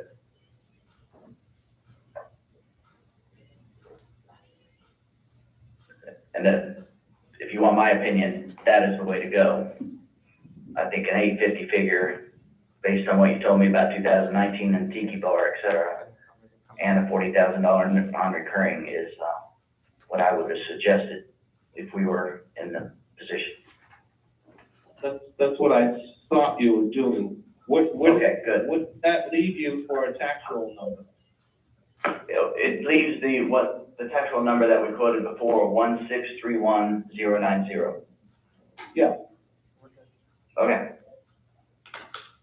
Good. I was doing what you had suggested for the 900 figure, which makes sense, but it's no longer necessary. So, all right, I apologize. I wanted to double, triple check that before you put that tax roll in stone. Thank you. So that number's staying at 40,000? Yes. Yes. Okay. Understood now. It should be over to you today, Linda. Thank you. Okay, thank you. Thanks, Ken. Apologies for the break-in. So the next item on the agenda is the consideration of the operations and maintenance expenditures for the month of April 2022. These are behind tab number 8 for your review. The expenditures for the period of April 1st through 30th total $145,775.08. Any questions regarding the expenditures? I don't have any. Are we getting charged a surcharge for fuel from LNP? We are, but I'm not paying it. Good. Okay, thank you. There are no I don't know questions? why he keeps the new hat, but I'm okay with it. We'd be looking for a motion to approve. Is I'll make that motion. there a second? Second. Any further discussion? All those in favor, please state aye. Aye. Aye. Thank you. We now have consent items for consideration and acceptance by the board. The first consent item are the minutes of the Facilities Advisory Committee meeting minutes held on April 4th. We do have Fitness and Pool Advisory Committee meeting minutes of March 16th and April 20th. We have Reserve Advisory Committee meeting minutes, April 21st, 2022. Social and Dining Advisory Committee meeting minutes, April 13th, 2022. I'll make a motion to accept. Second. Any further discussion? All those in favor, please say aye. Aye. Aye. Thank you. Supervisor requests or comments? Are there any supervisor requests or comments? None? I don't have any. I guess Steve is no longer with us on the phone. He's not. He's traveling, so he had to disconnect. Okay, does anyone know with the pool, Tiki Hut contract, how it's left as to who's picking out the color scheme, the counter, granite, whatever, and is that the committee, the contractor, how's that being left? I assume facilities is taking care of that. That's the facility we got here. We're getting an approval on that. Yes, facilities is taking care of that. Okay, because I don't remember it coming up. Still getting a nod.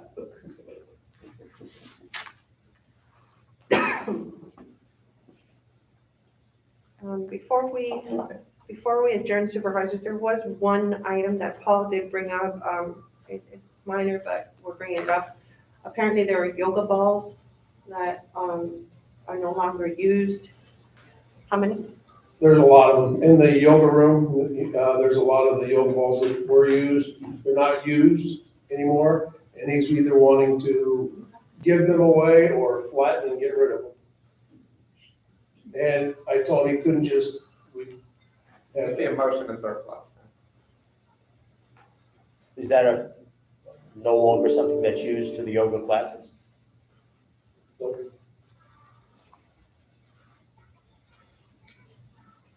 So I have no problem with making it surplus. Just make a motion to surplus the yoga ball. Okay, I'll make a motion to surplus the yoga balls. If he wants to give them, that's fine, whatever. Second. Okay. Any further discussion? As long as we're not buying any goats. All those in favor, please state aye. Aye. Aye. Thank you. That's all I had. Are there any other supervisor requests or comments? I move we adjourn. It is Second. 11:45 a.m. There's a motion to adjourn. And a second.